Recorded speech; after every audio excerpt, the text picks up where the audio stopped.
بسم الله الرحمن الرحيم لا حول ولا قوة إلا بالله العلي العظيم الحمد لله رب العالمين وصلى الله على سيدنا ونبينا أبي القاسم المصطفى محمد وآله الطيبين الطاهرين لا سيما بقية الله في الأرضين جل الله تعالى فرجه الشريف اللهم أخرجني من ظلمات الوهم وأكرمني بنور الفهم اللهم افتح علينا أبواب رحمتك وانشر علينا خزائن علومك برحمتك يا أرحم الراحمين.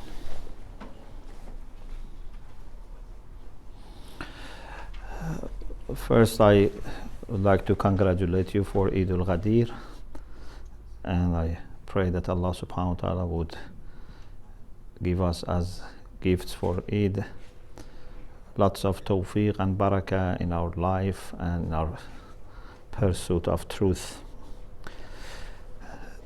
One of the major discussions in philosophy is the discussion about al-mutaghayyir wa thabit, those which are changing and those which are fixed. Mutaghayyir means changeable. Thabit means fixed. So Ayatullah Mutahhri, after the discussion about hadith and qadim, those things which are eternal or they are created and they have a history of Adam, then he has this discussion about thabit and mutaghayyir. For sure, we all notice lots of changes in the world. Yeah, so we ourselves are changing. People around us change. Environment, we see it's changing. Sun, moon, day, night, there are lots of changes in this world. So this is what every philosopher also would notice. But philosophers try to reflect on this and to see the extent of changes in this world and the nature of these changes. From early time, from the time of, for example, Greek philosophers, this idea was there, whether the world is changeable altogether or it is fixed in some aspects and changing in some other aspects. For example, Democritus, who was the one who introduced the idea of atoms, so he had the idea that these changes are on the surface. But if we go deeper, everything is made of some small particles or atoms which are not divided and are not changed. So he believed in some fixed things. But Ayatullah Mutahhri has this beautiful example. He said it's like, for example, you have some stones. You may put these stones in different shapes on a surface. For example, like a circle or like a square, etc., or like triangle, etc. But stones don't change. Yeah. You have few books, you can put, for example, those which are larger in the bottom or the opposite or mix, but the books don't change. So he had this idea that this world is made of a small parts, like particles, which are not changeable and not divided. Opposite to Democritus was Heraclitus. Heraclitus believed that everything is moving and everything is changing. this sentence is attributed to him, that you can never put your step twice in the same river, because the second time you are changed, the river is also changed. So he had this idea that everything is changeable. Aristotle, who of course is much greater in his understanding of philosophy and other sciences, he had the idea that we have motions or movements in the world, and we have sudden changes in the world. In other words, change can be gradual or can take place at once. التغير إما دفعي أو تدريجي. Change sometimes happens at once, sometimes gradually. For example, when an apple is growing, becoming larger and more juicy and more sweet, this is gradual, yeah. But when you, for example, have an accident, you hit another car or you hit a wall, for example, when you are walking, hit the wall. Hitting takes place at once. Moving towards the wall is gradual, but hitting takes place at once, because you cannot say hitting is taking time. Either you have hit or not. Or someone, for example, who is dying, the process takes time, but either he has died or not. It takes place at once. So Aristotle introduced this concept of haraka or motion as gradual change, and kaunu fasad. They call it generation and corruption. Kaunu fasad means something all of a sudden changes. One fi'liya, one form, one actuality, sometimes is coming at once or is removed at once. This is his idea. So we have two types of changes. So there are things which are fixed, there are things which are changing, and those which are changing either change gradually or at once. Okay, so we have thabit and mutaghayyir. Mutaghayyir is either mutaharrik or is kain and fasid, means at once they change. Then you know that Aristotle had the idea of categories, 10 categories. One is substance and 9 accidents. He had this idea that in substance there is no change. Substance is something which doesn't need a subject. For example, color needs a subject, it's an accident. But the subject which has color, like for example, plaster is white. The plaster has a substance and color is accident. Or for example, something is cold or hot. Temperature is also accident. Aras means needs a subject. So, according to Aristotle, only in 3 categories we can have haraka, motion. Okay, motion only in 3 accidents. Either in kam or kayf or ayn. Kam means in quantity. When something becomes larger or smaller, this is motion in quantity. An apple is growing, or a grape, when you put it in under sun and you want to dry the grape, it becomes smaller. This is change, gradual, so it's haraka in quantity. Sometimes it's in quality, like it becomes more sweet or more sour. This is change in quality. Or a person, for example, becomes more generous. This is a change in quality. And sometimes it's ayn, means in location, in distance. You move from this room to another room. This is change in what? In maqulat al-ayn, means in your location, in distance. This remained till the time of Ibn Sina, Avicenna. Avicenna said, we have also motion in maqulatul wada'.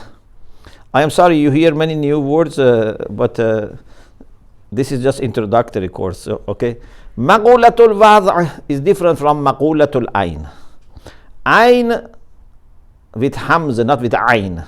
Yeah? Ayn with hamza means ayn, you know, it's ayna means where is it, yeah? Maqulatul ayn means place, your space, your location. For example, when I am sitting here, this is where my place is, my location is, and there is an accident which is made by me being surrounded by these things, for example, or me being in this place. Okay, when I go from this corner to another corner, my ayn is changing, means this axis. But if something is not moving in place but is, for example, evolving, is just moving around itself, this is wada'. You know, earth has two types of motions, yeah? One is around itself, one is around sun. By earth going around itself, we have days and nights. By earth going around sun, we have, seasons and year. Okay? So when earth is moving around itself, it can be in the same place. And it can be also at the same time with changing the space, which moon actually does both. At the same time that is going around, is also moving forward. So this is why we have two motions together.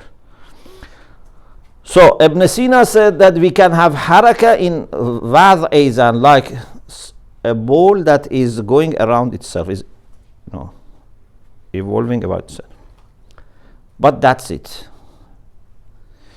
Till Mullah Sadra proved al-haraka fil jawhar, or al-harakatul jawhariyya, substantial motion or movement. Up to the time of Mullah Sadra, Greek philosophers, even Muslim philosophers, they thought there is no way to have haraka in substance, because inshallah when you study discussion of haraka in philosophy later, they say haraka needs mawdu, something which is moving. Yeah, for example, a train is moving, a person is moving, apple is growing. You need mawzu, a mutaharrik, something which is moving. You need mabda, you need muntaha, you need distance. If the subject is changing in its substance, then we don't have any subject fixed.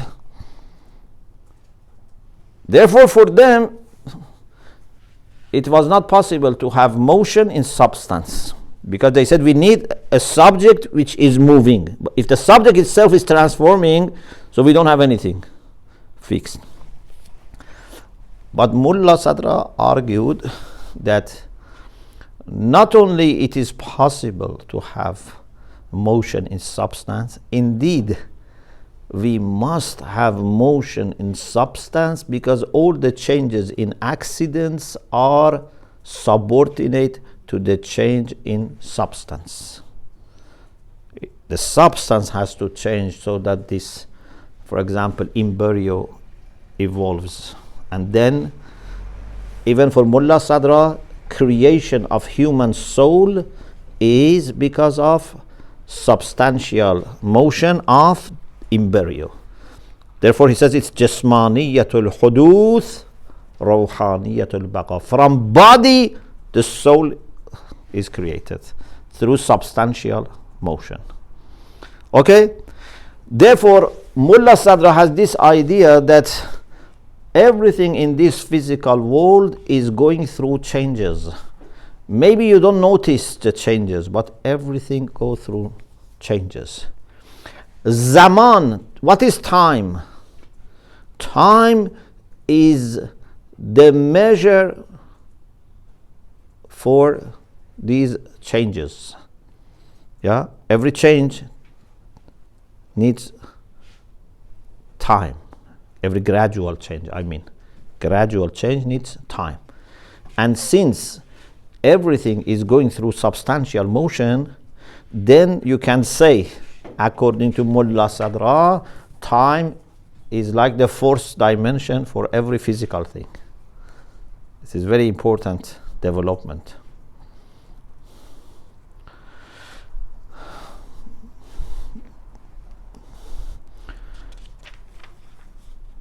But this is all about this physical, material world.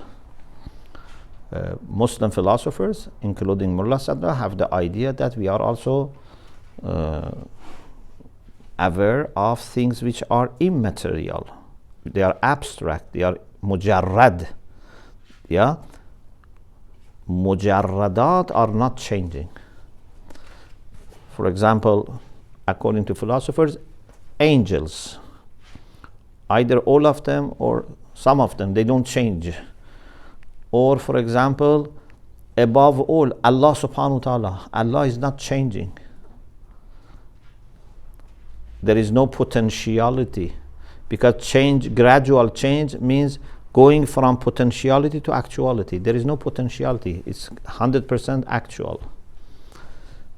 So we have things which are fixed, but not in this physical world, in the material world. Immaterial world, mujarradat.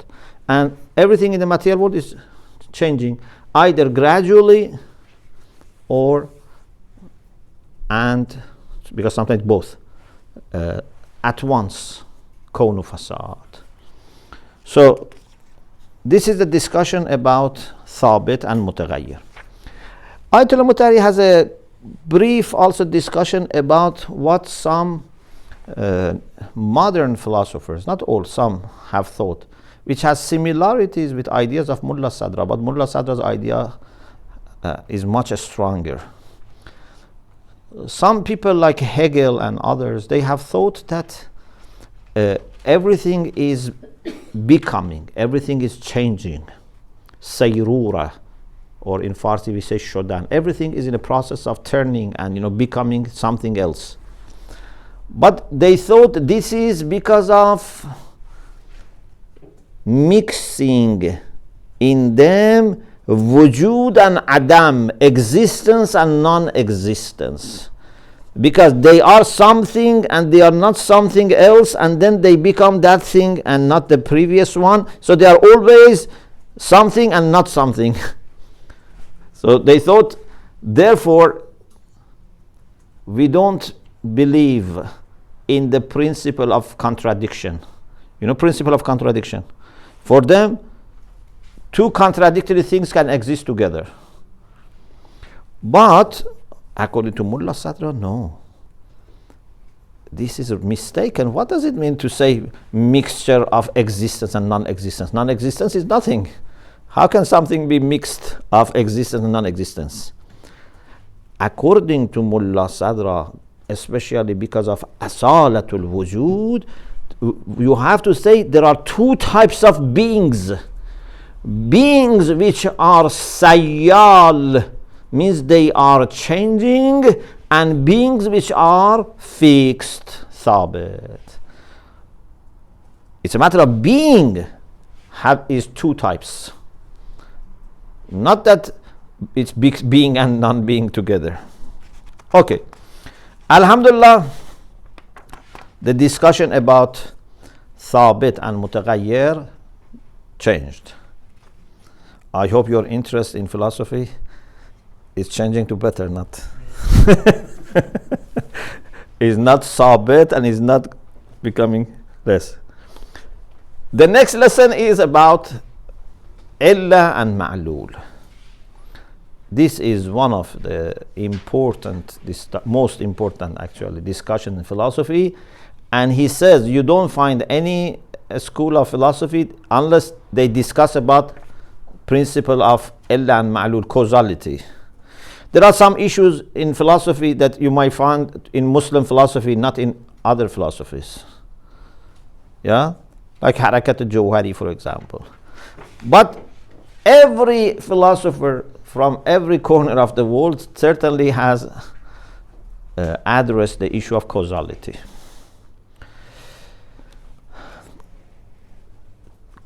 Causality is a relation between two things, the cause and the effect. Cause is illah and effect is what? Is ma'lul. Okay? When something gives existence to another thing, philosophers call this cause. For philosopher, cause is mainly al-illatul mujidah, al-illatul mufidah, means the originating cause, the one that gives existence. This is the main meaning of cause for philosophers, because sometimes we can stretch the meaning and use it in a more general and in a more broader sense and say anything that the effect depends on is its cause, and it includes many other things. For example, you can say parents are causes for the existence of the child. Yeah, or it must be air, it must be food. These are all needed so that we can have a child. But according to philosophers, parents are not illah in its narrower sense. Why? Because parents don't give existence to child. Yeah? Illah is giving existence, and therefore it's impossible for effect to remain without illah. Illah is continuously giving existence to effect. Therefore, if illah is not there, ma'lul is not also there, the effect is not there. It's impossible to have ma'lul without illah.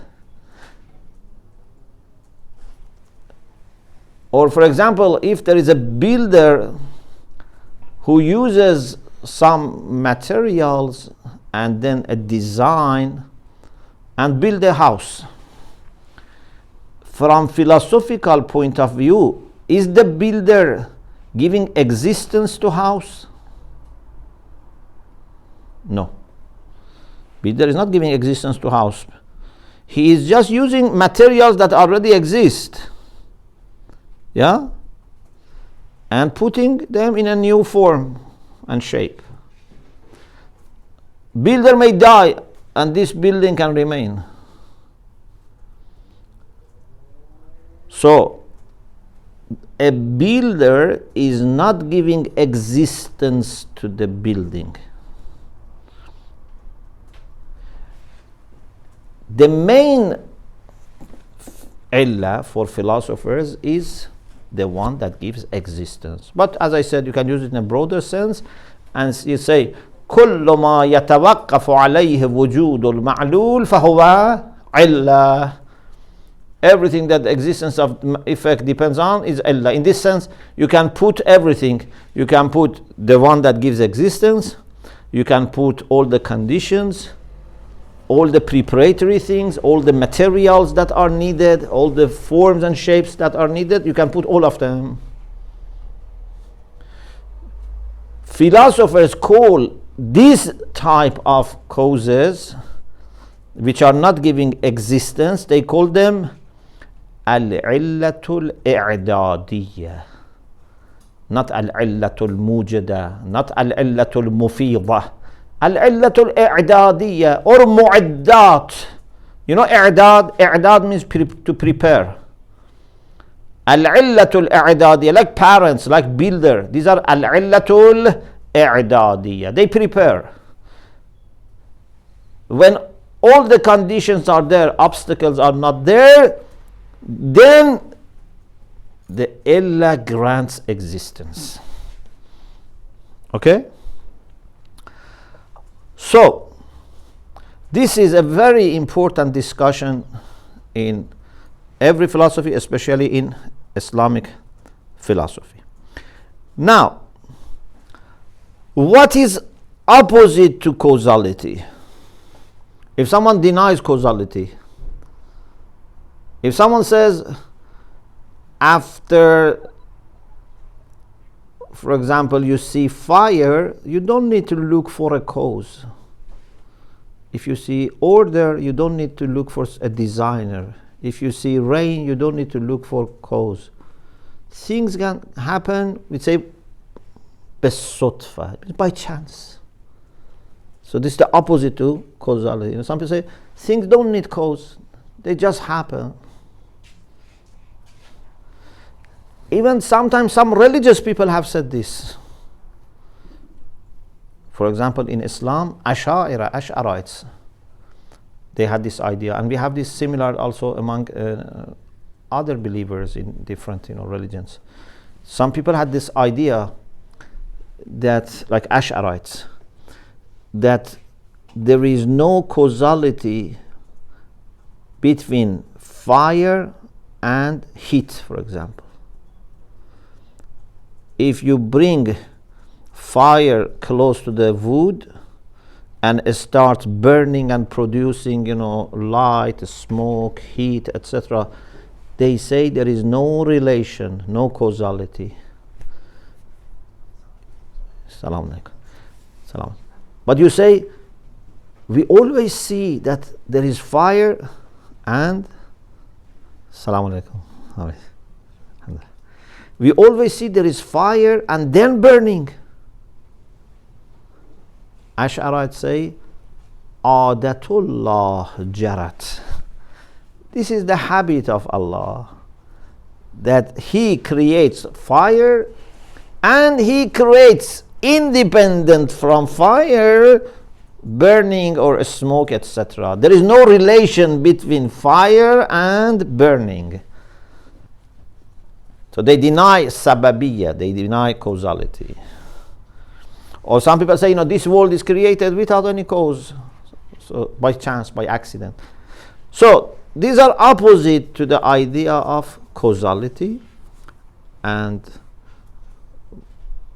as I said, many philosophers, they believe that no, we need to have a cause for everything, and we need to have an ultimate cause for this world.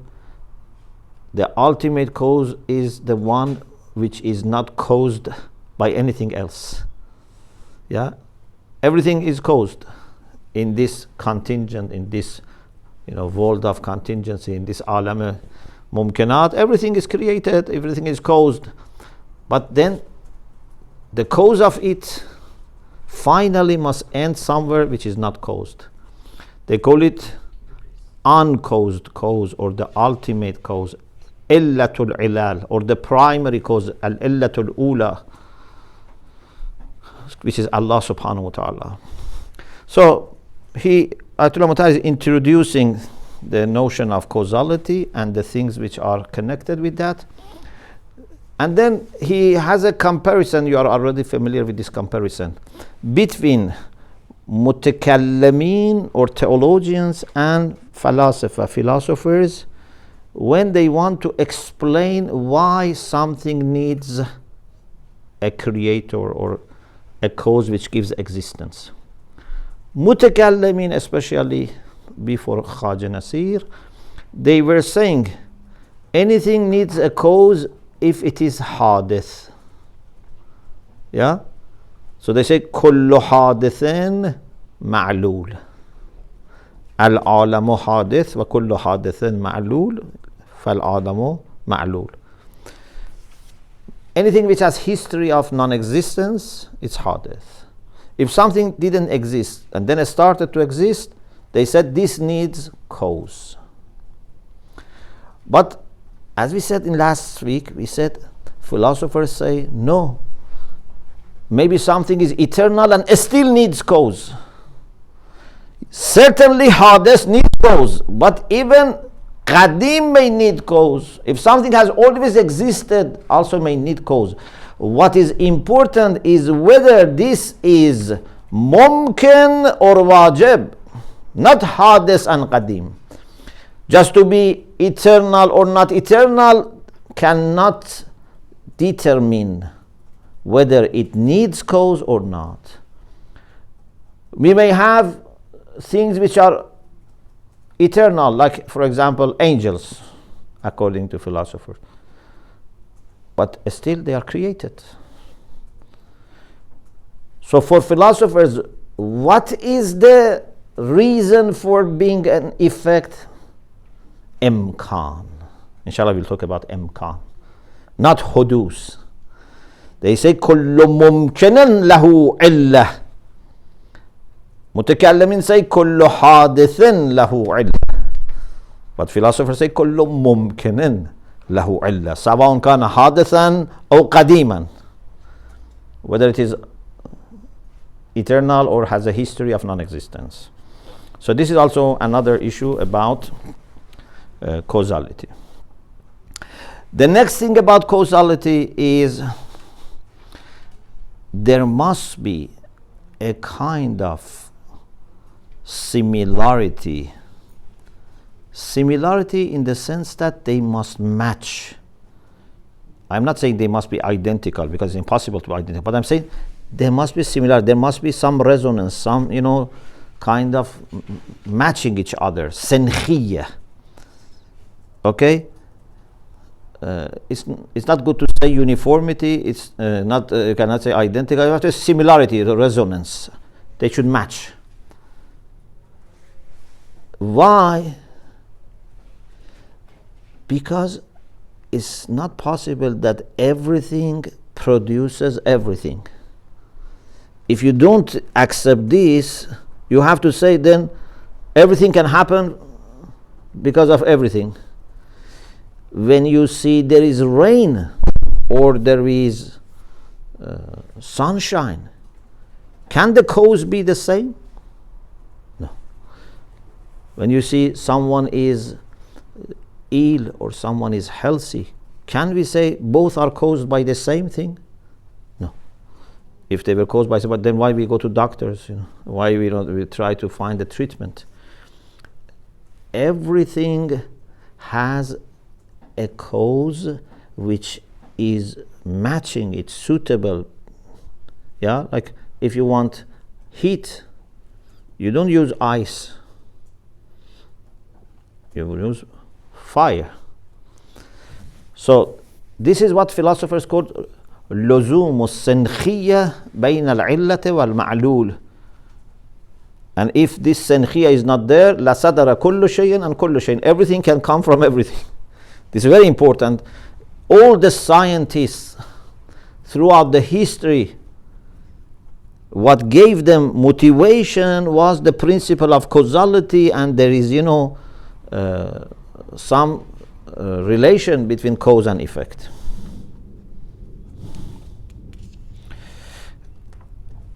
The next thing that he discusses about causality is an idea which existed from the time of Aristotle. Aristotle used to divide cause into 4 types. It's very famous. And to use an example for sake of ta'aleem, to simplify things, we can say, suppose a builder is making a house. Builder is the agent, al-illatul fa'iliyah.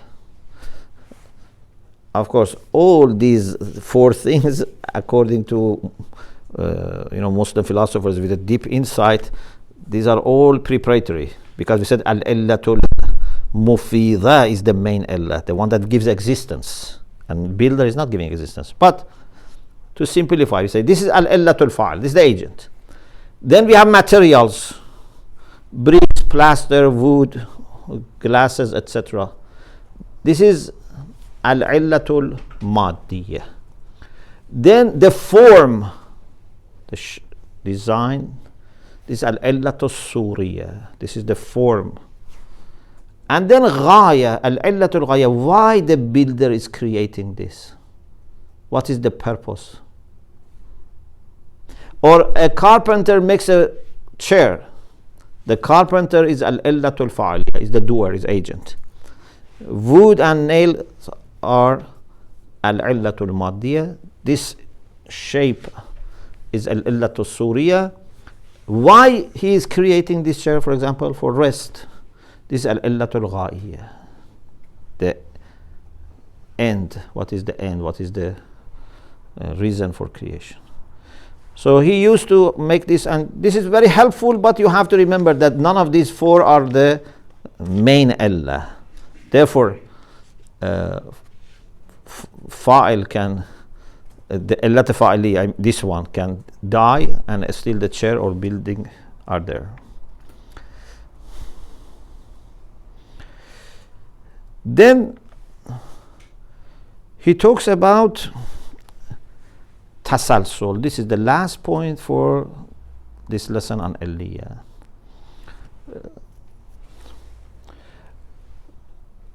When we have an effect, it must have a cause which has given existence to it. We said this effect is mumkin, is contingent. Inshallah, we will explain imkan and wujub in the next lesson. This contingent being, which is the effect, has a cause. If the cause is wajib or is uncaused, alhamdulillah, it's making the journey very, short. If the cause is itself caused by something else, because it is contingent, then we say, okay, the cause of the first cause, which means the second cause, is it contingent or not contingent? If it is not contingent, it's necessary, it's not caused, okay, then we stop here. If not, then we go to the next one. Now the question is, can someone say, I don't accept uncaused cause? I don't accept that somewhere there was a necessary being that started this process. Every contingent being is created by another contingent being, and this goes endlessly. It's endless regression. Yeah, tasalsul. Muslim philosophers say that, and also many other philosophers, that endless regression in originating cause is impossible. If we accept it in ilal mu'adda, that's possible. If we accept it in, for example, numbers, it's possible. A'dad.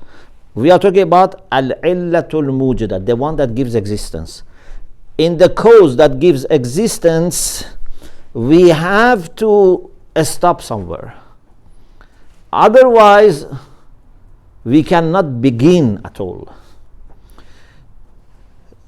Some have said it is badihi. Some have tried also to bring arguments either to awaken people who are heedless, or some people may say this is a proof. For example, one of the best maybe and shortest ways to explain this is to say that when one thing needs a cause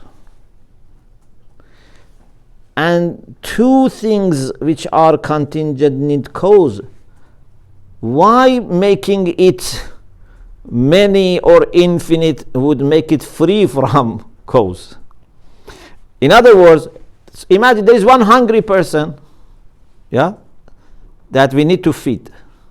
So someone is giving food. Then this person himself is also to be given food, so that can give to the other one. Why you think by increasing people that we need to feed, then we don't need any supplier?